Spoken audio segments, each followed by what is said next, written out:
আসসালামু আলাইকুম।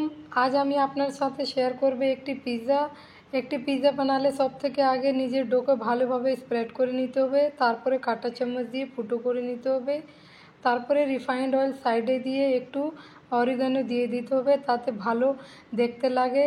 তারপর মিউনিস দিয়ে পিৎজা পাস্তা সস বা যে কোনো সস আপনি দিতে পারেন। আমি দুটি সস দিচ্ছি এখানে। এই যে একটা নর্মাল সসও দিয়েছি, একে ভালোভাবে মিশিয়ে নিতে হবে। তারপরে গোলমরিচ গুঁড়ো দিয়ে দিতে হবে, এটাতে এর স্বাদটা খুব ভালো আসে। তারপরে নিজের মনের মতন যত আপনি চিজ দিতে পারেন। একটা মিডিয়াম সাইজের পিৎজা বানালে কমপক্ষে আপনাকে 150 থেকে 200 গ্রাম চিজ অ্যাড করতে হয়। তারপরে আপনি এটাতে অ্যাড করবেন নিজের মনের ইচ্ছার সবজিগুলো, যাতে বেশিরভাগ থাকে শিমলা মির্চ বা যে কোনো সবজি আপনি যেটা পছন্দ করেন সেটা এটাতে অ্যাড করতে পারেন। আমি এটাতে দিয়েছি শিমলা মির্চ, তারপরে একটু পেঁয়াজ, তারপরে দিয়েছি এটাতে একটু বিলাতি।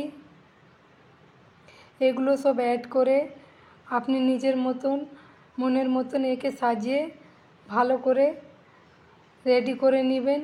আপনার ডোটা যত ভালো হবে ততই ভালো আপনার পিৎজাটা রেডি হবে।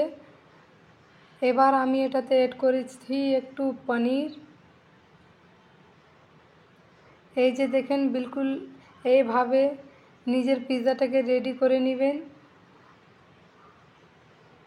একটু প্যাপরিকাও অ্যাড করে দিয়েছি আমি বললাম তো পিৎজা একটা এরকম জিনিস যে আপনার কাছে যেটা সামান হোক আপনি ওটা দিয়ে তৈরি করতে পারেন। তো এই যে দেখেন আমার পিৎজাটা রেডি আছে বেক হওয়ার জন্য।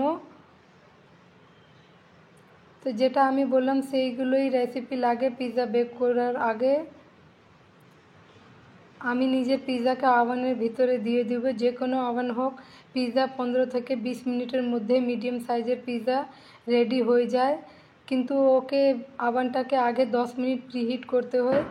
এই যে দেখেন 5 মিনিটের সময় থেকে গেছে আর আমার পিৎজা কত ভালো করে ভিতরে হচ্ছে। তো এবার আমার টাইমটা সম্পূর্ণ হয়ে গেছে, আমি নিজের পিৎজাটাকে বের করে নিব। এই যে দেখেন, যদি আমার ভিডিওটা আপনাকে ভালো লাগে তো শুধু একটা লাইক দিয়ে সাবস্ক্রাইব অবশ্য করে নেবেন।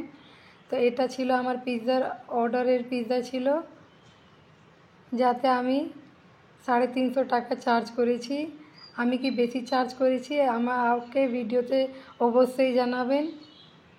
আর আপনাদের সবাই খেয়াল রাখবেন। আল্লাহ হাফিজ।